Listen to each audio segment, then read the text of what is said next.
Okay. Good afternoon, everyone. Good afternoon. And let me just say, before you leave Cincinnati, you have to stop by the Cincinnati Black Music Walk of Fame and see what God did. Going from rocks to a world-class, internationally acclaimed Cincinnati Black Music Walk of Fame. Once where the slaves were sleeping and they had come across the Ohio River, had no lessons, swim lessons, no swim cats, nothing. They had to make a choice. Do I go back to the slave master, or do I jump into the unknown and swim across to something better? And something better was right here at the Ohio River, not knowing if they're going to have any money, not knowing if they're going to live, not knowing if they're going to make it, but somehow, some way, they made it. We're here because of them. They slept on the river. It was the bad land, they said, because we were in the floodplain. So they said, let them live there, because they'll die because it's a floodplain. And somehow, some way, we were able to survive the floodplain. And when they were able to survive the floodplain, then they said, well, wait a minute. If we build garages, we will be out of the floodplain. And then we can put an NFL football stadium up. And we can put a Major League Baseball stadium up. And so now we're going to run them out of the floodplain to another neighborhood. Well, I'm here to tell you that we're back. We're back with the Cincinnati Black Music Walk of Fame. We took the rocks. We put the legacies down there of black artists and musicians from all over the world. So you all should go down there, not to just get excited about what you see. I want you to remember where we had to come from. What makes a person great, what makes an organization great is not what they achieve, but what they had to overcome to achieve it. When I had them rocks, they said she's crazy. We'd never go from rocks to this. If they knew I was going to go from rocks to this, they would have blocked me. By the time they woke up and God had put it all together, we put technology with black music legacy. I told them, give me Disney World, but on a budget. And that's what we have at the Cincinnati Black Music Walk of Fame. And I want it to be free for every person. No matter your background, no matter your color, I want you to go in there and be inspired by these stories. So this is something that grandma and the grandkids can all go into, and it's futuristic. And I want to thank International President Tinny and your team came down. A lot of people come to town, they tell you where you should go, and you just follow the itinerary. But I want to thank this organization that said we want to go beyond just the itinerary. We want to get out to the streets. We want to find out what's really going on. And so you all came down. I want to thank you. And hopefully the weather holds where you all can experience it for yourself. If you go to Detroit, you got to go to Motown. You go to Minneapolis, you got to go to Paisley Park. You come to Cincinnati, you have to go to the Cincinnati Black Music Walk of Fame. So we're open 6 a.m. to 11 p.m. with a light show at 9 p.m. and 10 p.m. And it's all automated, and we invite you to come. I wanted to start with that because your theme is one flame, many generations, united by mission and fueled by purpose. I want to thank my brother Jeff Harris for that introduction. It took half my speech. But what I like about it, I'm glad he said it, so when I say it, you can't say that she must be lying. I want to thank him for his leadership and his friendship and being part of just family. Because we've been together when it was not so easy. I want to thank C.J. Battle, President C.J. Battle, and all of CAFA that's here. If you are a member of CAFA, I need you to stand right now. Right now. I need you to stand right now. If you are a black firefighter, I need you to stand right now.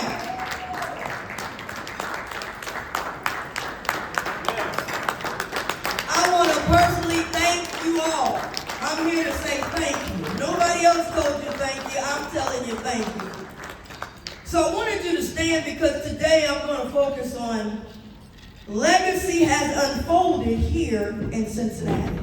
And I want to thank Fire Chief McKinley. And I'll tell you this quick story before I get into my speech. It pays to have people who have expertise. Most of the time when we say safety, they don't look at people like us and say, we talk about safety.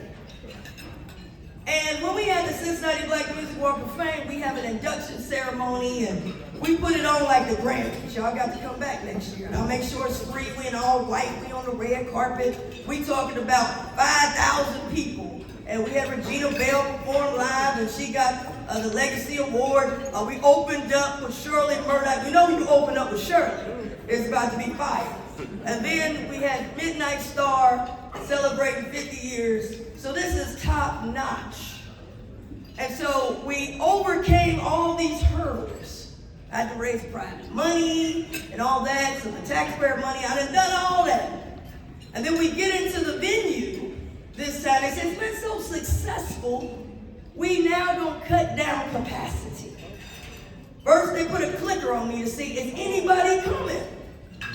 Didn't even tell me. Once the clicker said that we done hit almost 400,000 people, now we got to cut the capacity. Now remember, I don't have a brochure. I don't have a marketing budget. I done come from the rocks. And got 400,000 people to come, thanks to their clicker. So we get in, we getting ready, and I say, Chief, I love our Chief, Chief McKinley, he's in the community. And he know this is the hottest thing in town. He said, I got to put my white on, I'm coming down, and I got to get up in there. I said, well, Chief, you already in there, you good. But then this thing got hotter and hotter. So then he had some people call. Man, we in town. Chief said, I got some other people. I said, Chief, I can't do it. They done tried to cut me down by 50% capacity under the disguise of safety. Now, I've been in a place and seen them do a whole lot. And I didn't call nobody, but I saw it.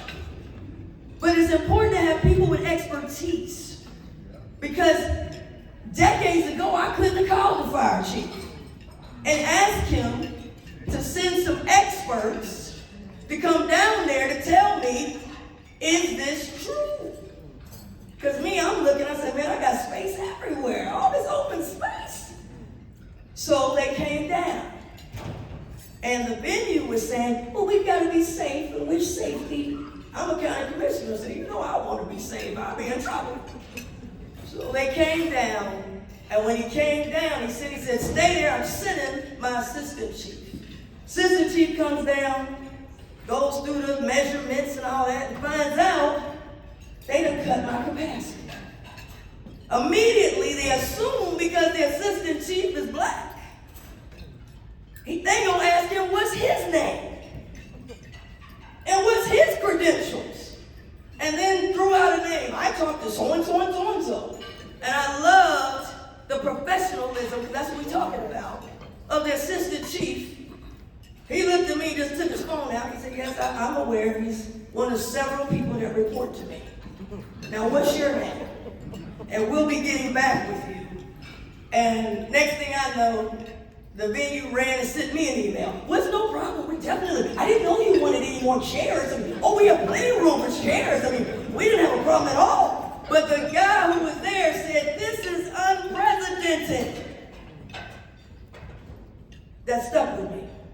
What's unprecedented is that you got a county commissioner who's African American, just happened to be African American. I represent the entire county that's only 30% black. I got 218,000 votes. I done come down here, got a $24 million development, and by the way, we got you on contract. And now you gonna tell me we can't get no chairs.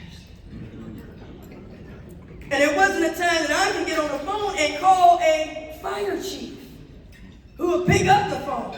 I said, wait a minute, let's look at the rules and the law. And come to find out, the rules and the law was on our behalf. So we had enough chairs, still a lot of people couldn't get in, but a lot less than would have. I said, well, y'all gotta thank the chief. He had a couple more chairs for y'all.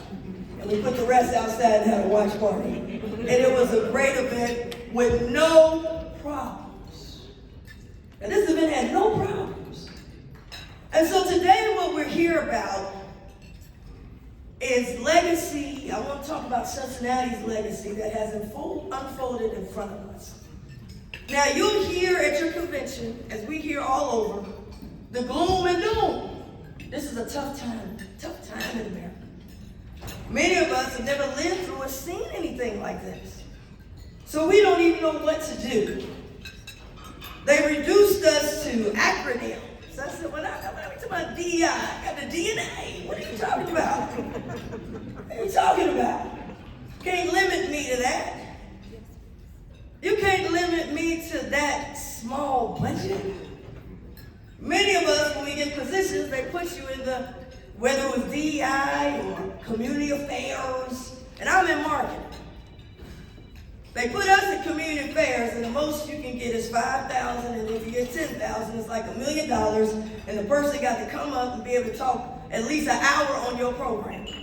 But in marketing, that's where the money is. All you're doing is putting a logo on, putting a promo video, making sure that you sell what? Eyeballs, consumers. And what do black people have? Consumer power. But we not in marketing.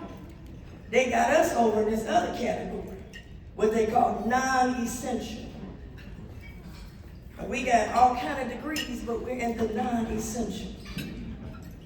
But we will understand that if we know our legacy. So I'm here today not to talk the gloom and doom, not to give you what they got on MSNBC, CNN, Fox News, Facebook, all of that, X and all that arguing we doing. I'm here to give you some good news. I'm here to celebrate what God has done through you. I'm here to celebrate your work, your legacy, and to let you know that the legacy is unfolded, and what we got in the legacy will help us get to the next phase. That's what I'm here for. So International Association of Black Professional Firefighters, I will tell you that I remember a time when we were walking around saying, it sure would be good if we can get the International Association of Black Professional Firefighters to Cincinnati. And we're here. Y'all are here. I know a time when Herbert Bain was the first black firefighter hired in the 1950s. So you think you got it tough. Can you imagine what he had to go through?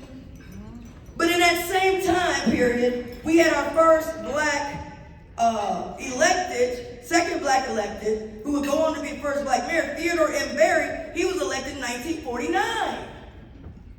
So can you imagine him fighting for Herbert Bain to have the opportunity? And then he's in the minority himself. And then we would go on to 1984 for us to first have our first black female firefighters. Vicki Goodson, Batizer Jackson, Paula Duncan. But guess what? Cincinnati had just elected the first black woman to Cincinnati City Council in 1983. So you know how tough it is? But each time we push it. We push it a little bit more. My father would go on to be the first black chief of staff in the history of Cincinnati under Theodore M. Berry. And now they push at the door to get more black firefighters. Can you imagine that? And I'm just a little girl. Mad because they didn't take me to Disney World. I had to be at City Hall. I grew up, I said, I'll never go back to City Hall. Look at me now. Oh, my God. It worked, Daddy. It worked. But I got a chance to see, to know that this ain't normal. This wasn't normal. And what they had to go through. And so then they said, are there any blacks really? I mean, we got one. You know, they always give us one. You got one. But is it more who could serve? So then they had to hit the streets once they got the legislation pushing for more black firefighters. Now they got to hit the streets and find some brothers and sisters that will step up and say this can be done. off. Then once they did that, we had to pass a test. They said, we'll get them now. They won't be passing these tests. We'll get them. So Dr. Reece and Mayor Barry and others had to say, we got to make sure this is successful. If this fails, nobody gets in the door. And we had to have some brothers and sisters that say, we'll try it. We'll go along with it. And it's not going to be easy. Because as firefighters, y'all got to live together. This is a time when in Cincinnati, in the country, we couldn't live in certain neighborhoods. Now we're going to live together. And don't mention cooking. Y'all don't come in with the seasoning and all that. When there's all this seasoning, they put all this stuff on the chicken and all that. We don't do it that way. Y'all in there with collard greens, picking greens. I done seen y'all in the fire department. I know before that bell ring, y'all in there cooking. And you bring in your ways. I don't know you and you don't know them, and you going in certain neighborhoods. So the first group had to make it work. They had to be successful. It's not easy like we got it now. And we crying because we got to fight. So they had to do that. So the brothers that stood up and said, we'll do it, the ones that had to study hard and pass a test, and they weren't teaching that test in our schools. They were only doing that on one side of town. So we seeing the test for the first time. And there's nobody can help you study because they ain't never saw the test. So they pass the test. They get in.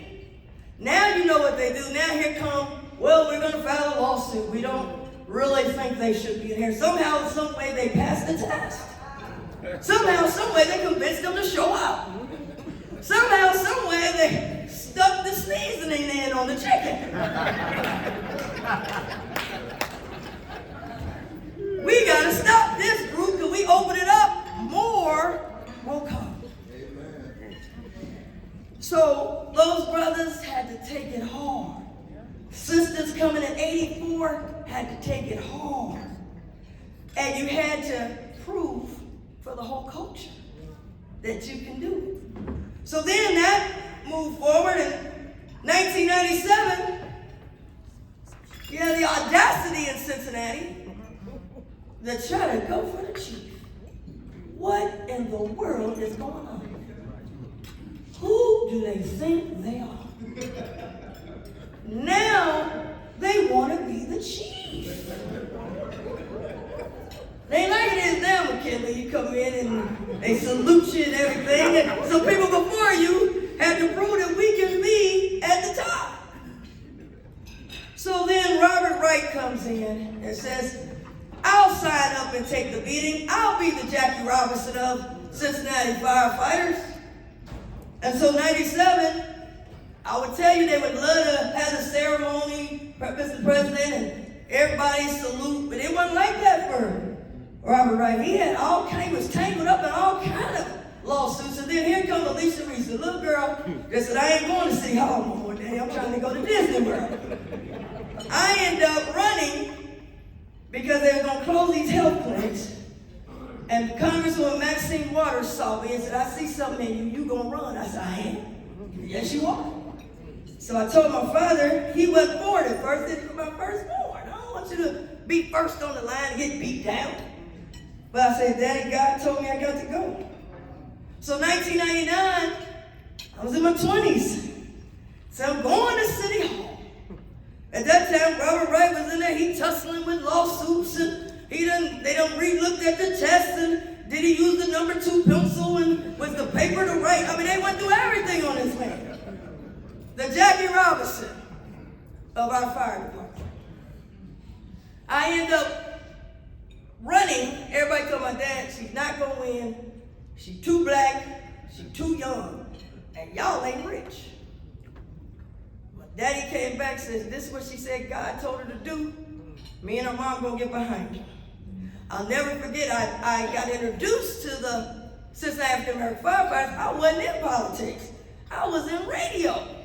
But I didn't like to see Avondale and all these people dying in fires. They didn't have smoke detectors and they wouldn't open the doors. Now y'all know how it is, the government knock. They ain't open no door if you ain't got no warrant. They not inviting you in. But Jeff Harris came on my show, and he said, we trying to get these smoke detectors. I'm with the Cincinnati African American Firefighters Association. I said, that sounds good. Do you guys need free smoke detectors? He said, yeah, we got them. Help us get the word out. And they went door to door on their off time. This wasn't the fire department time. Because remember, Chief Wright was tussling, trying to see if he can stay to be the chief or go in as the chief. So anyway, that's how I got introduced to the Cincinnati African American Firefighters. And that year, nobody died in Avondale from any fire. I don't even have to call the radio. Girl, was they at y'all? Yes, I want to report. They was at my house and they didn't do nothing. All they did was come and put the smoke detector up. So then people said, they all right. We can have them in the community. But because Kappa was part of the community, they let them in. They said, you one of us. You made it. You broke through. They love to see y'all in them uniforms. You broke through. Grandma was happy. And so that was my introduction. So now get ready to run. Didn't know I was going to run then. I'm running. They have a firefighter that ran. And they said, he's going to win. And he was a Caucasian gentleman. And they said he's going to win because he's a firefighter. Alicia, Reece, you too young. You ain't got no money. You ain't got no backing. You ain't going nowhere. And of course, when you're young, you still, I think I can do it. So we hit the streets. And then Jeff Harris came and the African American firefighters, on your off time, said, hey, you helped us with this. You committed to the community. And so now we're going to organize. We're going to do voter registration. We're going to have people get out and vote. And let me just tell you that he came in 10th or 11th, only 9 seats. And Alicia Reece came in 5th as the youngest woman in history. And I could not have done that without your support, Kappa. Please give them another round of applause. Legacy unfolding right here in Cincinnati. Now, how does it happen? We've got to move from talk to organizing to action to results. That's how we get legacy. And I will tell you that Kappa is a part of legacy. That's why I'm so glad that you're doing a documentary. We must document our own stories and tell our own stories. We now must move to documentaries. Now, we ain't got to look and see that Netflix pick us up and everything. We don't want Netflix to own our stories. But we must get these stories, get them in libraries, get them in places so that you can leave a toolbox for the next generation. Everything we need for the fight right now has already been unfolded in the legacy of black firefighters. You came from nothing to uniforms, to chiefs, to EMTs, to saving lives, to expertise. You did it. Might have to sue. Might have to protest. Might have to get some folks elected and some out of office. But we did it. And this is what we can do when we come together. And no better time than now. We need to come together. I had to get out I had a back to school event on Saturday. Now, I didn't need to call Kappa 3 months in advance to try to plan it. I got some kids, they need some bags, they need some supplies. Immediately, President Battle said we'll be there. With bags, with supplies. I had a bus with all the physicals for free. I had the haircuts, I had the braiding. We did all of that and we turned it around in 72 hours. We activated. And I want to thank Kappa for over 700 kids as they go back to school today, went back to school better because of our partnership. Give them a round of applause.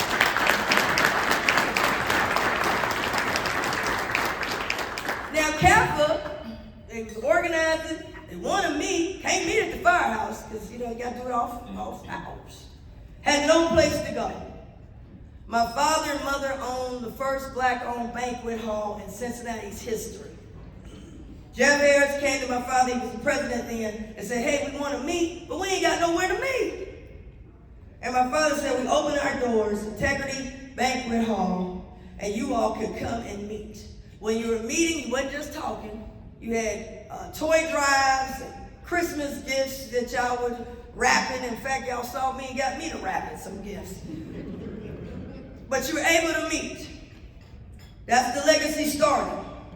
But I'm here today, happy that CAFA now has its own building located in that same neighborhood where people needed smoke detectors. Give them a round of applause to have your own building in these days and these times. You did it. The legacy is here.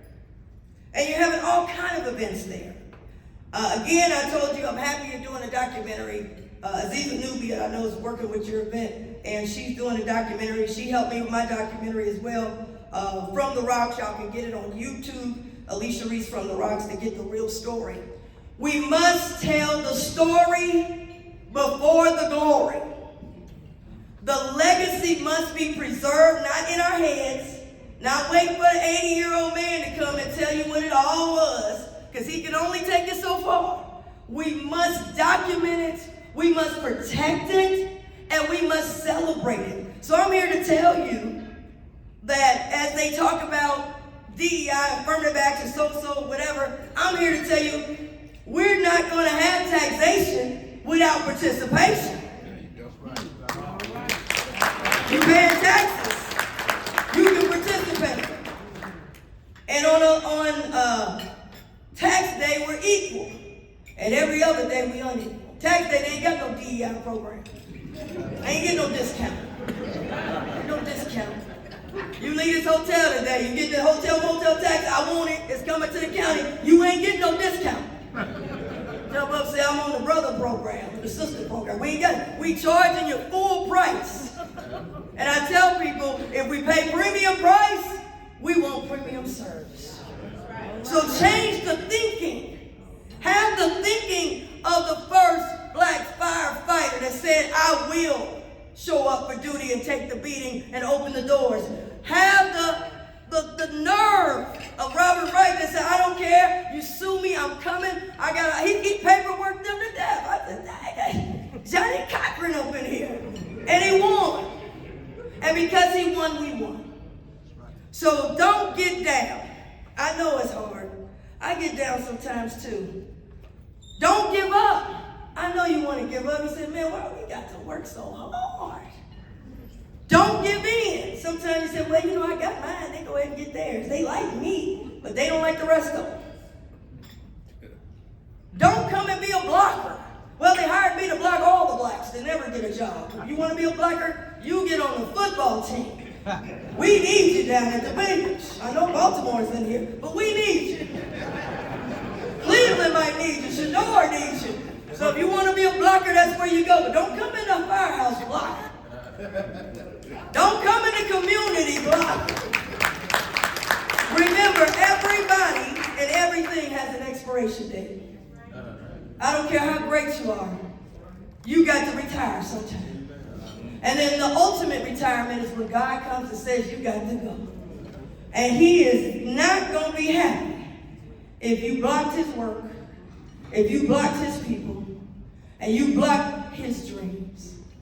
So when you're in the position, know that you didn't get here by yourself. I think I'm pretty smart, but I ain't stupid. There were some people they blocked before I got here. Luckily, they went to blocking and I done snuck through the back door. Now they're in the back door, I got to open the window. Because that's all you're going to be remembering. What you did, who you helped. And so I love your theme, one flame, united. Legacy, how we got here. And pass it to the next generation so they can keep going. Thank you. God bless you. And I hope